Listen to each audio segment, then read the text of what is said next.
کہ وصال ظاہری کے ایام قریب آئے تو حضور نے سرخ پٹی باندھی، تیز بخار ہے نبی کریم کو، 2 صحابہ سہارا دے کے مسجد میں لائے، نبی پاک علیہ السلام کو بظاہر سہارا دے کے لایا گیا۔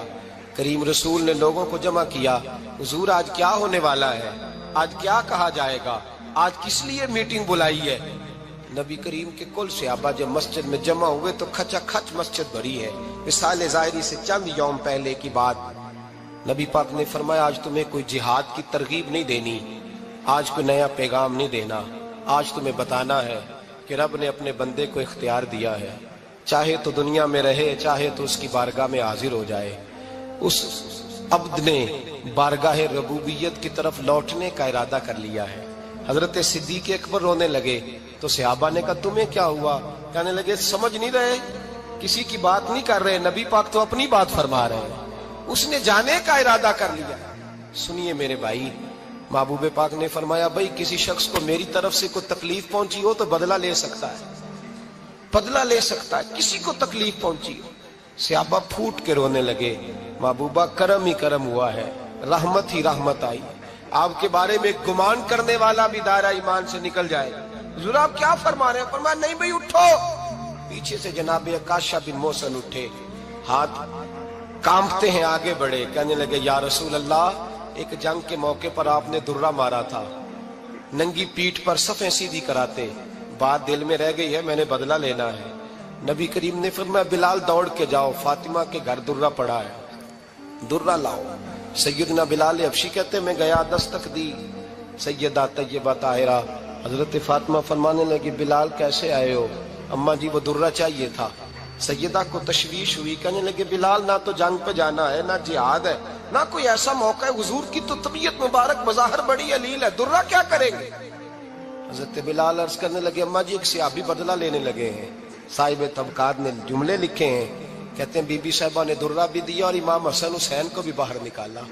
فرمانے لگی عکاشہ سے کہنا 100 درے مارے، ان 2 شہزادوں کے جسم پر نبی پاک کے قریب نہ جائے، میں نے 2 بچے پیدا ہی اپنے محبوب پر قربان کرنے کے لیے کیے، ان کو لے جائے۔ حضرت بلال کہتے ہیں میں 2 شہزادے لے کے آیا، اور جب دروازے میں میں لے کے پہنچا تو نبی پاک نے دیکھا تو آنکھوں میں آنسو آ گئے۔ فرمایا ان کو بٹھا دو، مجھے پتا ہے فاطمہ نے کیا کہہ کے بھیجا ہے۔ حضرت سیدنا بلال فرماتے ہیں درہ میں نے جناب عکاشہ کو دیا، حضرت عکاشہ درہ لے کے آگے جو بڑھے تو حضرت ابو بکر صدیق نے ان کے پیروں پہ ہاتھ رکھا، فرمایا عکاشہ میری طرف آ یار، مجھے مار درے، نبی پاک کے قریب نہ جا۔ مصطفیٰ کریم نے فرمایا ابو بکر تو ہٹ جا، اسے آنے دے۔ فرماتے ہیں میں چند قدم آگے گیا تو مولا علی شیر خدا نے میرے پیر پہ ہاتھ رکھا، کہنے لگے عکاشہ سوچ تو صحیح تو کیا کر رہا ہے؟ حضور نے فرمایا علی ہٹ جاؤ، میرا اور ان کا معاملہ ہے۔ جناب عکاشہ آگے بڑھ رہے، نبی کریم نے فرمایا میں اپنی امت کو درس دینا چاہتا ہوں، خبردار خبردار زندگی میں تمہارے ہاتھ سے زبان سے کسی کو تکلیف نہ پہنچنے پائے، خبردار یاد رکھنا وہ معاشرے بگڑ جاتے ہیں، وہ معاشرے تباہ کر دیے جاتے ہیں جہاں ظلم ہوتا ہے، جہاں زیادتی ہوتی ہے، جہاں لوگوں کو ستایا جاتا ہے۔ محبوب کریم کے قریب آئے حضرت عکاشہ کہ حضور میری پیٹھ ننگی تھی، آپ بھی ذرا کپڑا ہٹائیے۔ نبی کریم نے پیٹھ سے کپڑا ہٹایا، جناب عکاشہ نے درہ جو اٹھایا تو صحابہ کی چیخیں نکلی، حضرت عکاشہ نے درہ دور پھینکا، حضور کے بطن اطہر سے لپٹ گئے، چومنے لگے، کہنے لگے حضور وہ تو صفیں سیدھی کراتے لگ گیا تھا، آپ نے کہاں مارا تھا؟ یا رسول اللہ میں تو بہانہ بنا رہا تھا کہ جاتی دفعہ مجھے وجود چومنے کا موقع نصیب ہو جائے، مجھے یہ موقع نصیب ہو جائے۔ میرے حبیب نے فرمایا جس نے جنتی دیکھنا ہو میرے عکاشہ کی زیارت کر لے۔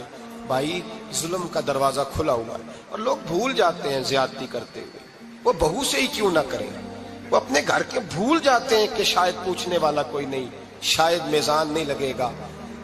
ایران کے بادشاہ نے اپنے بیٹے کو پڑھانے کے لیے ایک استاد صاحب کا بندوبست کیا۔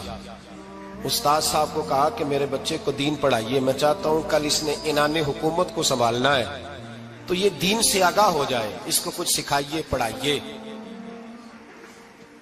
بہت نیک بزرگ بڑے درویش عالم پڑھانے لگے، اسباق مکمل ہو گئے، دین کے اسباق قرآن مجید پڑھایا، احادیث طیبہ کا درس دیا، اصول فقہ سے روشناس کرایا۔ جب بچے نے مکمل تعلیم حاصل کر لی اور آمین ہو گئی، دستار ہو گئی، فارغ ہو گئے، تو پھر ایک دن استاد صاحب نے کہا بیٹے کل تم نے ضرور آنا ہے، کچھ بات کرنی ہے۔ شہزادہ گیا ملنے استاد صاحب سے، استاد صاحب نے کنڈی لگا لی، ہاتھ میں درہ پکڑ لیا، مار مار کے پورے وجود کو زخمی کر دیا، کوئی غلطی نہیں، کوئی بات نہیں، مارا۔ اب بچہ آیا آ کے بادشاہ سلامت سے کہا کہ ابا جی سمجھ نہیں آئی، بڑا مارا ہے استاد۔ تو سیانے تھے نا بادشاہ، یہاں تو قاری صاحب روز کٹہرے میں کھڑے ہوتے ہیں، مولوی صاحب آپ نے میرے بچے کو کیوں مارا ہے؟ آپ 8,000 کے مولوی ہیں، میرا کئی کروڑ کا بچہ ہے، سویرے بدل لیں گے، خبردار آپ نے بچے کو ہاتھ لگایا، اپنی حیثیت میں رہے معاذ اللہ۔ جو قومیں استادوں کو کٹہروں میں کھڑا کرتی ہیں وہ ترقی نہیں کر پاتی، جو استادوں کو کٹہروں میں روز کھڑا کرتے ہیں۔ کہا ابا جی بڑا مارا ہے، تو والد بڑے سمجھدار تھے، کہنے لگے بیٹا استاد باپ ہوتا ہے، وہ زیادتی نہیں کرتا، کوئی بات ہوگی، میں تیرے استاد کو کٹہرے میں نہیں بلاؤں گا۔ اماں سے بات کی، اماں کہنے لگی بیٹا میں تیرے باپ سے کیسے بات کروں، ڈر آتا۔ وقت گزر گیا، 22 سال بیت گئے، 22 سال گزر گئے، بادشاہ کا انتقال ہوا، شہزادہ تخت پہ بیٹھا، پہلا حکم یہ دیا کہ میرے استاد کو بلاؤ، پہلا حکم۔ استاد جی بوڑھے ہو گئے تھے، چھڑی کے اوپر ٹیک لگا کے آئے اور بھویں سفید ہو کے جھک گئی تھیں، یوں آنکھ کھول کے بڑی مشکل سے دیکھا، کہنے لگے شہزادے حکم ہو۔ کب میں شہزادہ نہیں، اب میں بادشاہ بن گیا ہوں۔ استاد جی 22 سال بیت گئے، آپ نے مارا تھا، پر وہ درد چونکہ زیادتی کی تھی، میرا قصور کوئی نہیں تھا، تو نہ میری روح سے درد گیا ہے نہ میرے جسم سے گیا ہے، میں بے اختیار تھا، پوچھ نہیں سکتا تھا، آج با اختیار ہوا ہوں۔ سب سے پہلے پہلا حکم آپ کو دیا، بلایا ہے، بتائے کیوں مارا تھا، کیوں مجھے مارا تھا، میری زیادتی بتائے۔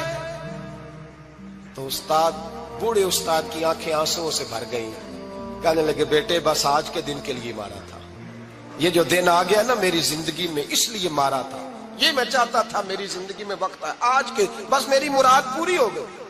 کہا صاحب کس لیے، مجھے بھی سمجھائے۔ آپ فرمانے لگے کتنی دیر ہو گئی تجھے مار کھائے ہوئے، کتنا زمانہ بیت گیا؟ کہنے لگا 22 سال۔ فرمایا زخم بھولے تو نہیں، درد ختم تو نہیں ہوئی، تمہیں بات 1 منٹ کے لیے بھی تمہارے حافظے سے محو تو نہیں ہوئی؟ کہا استاد جی روز رات کو یاد آتی، روز خیال آتا تھا۔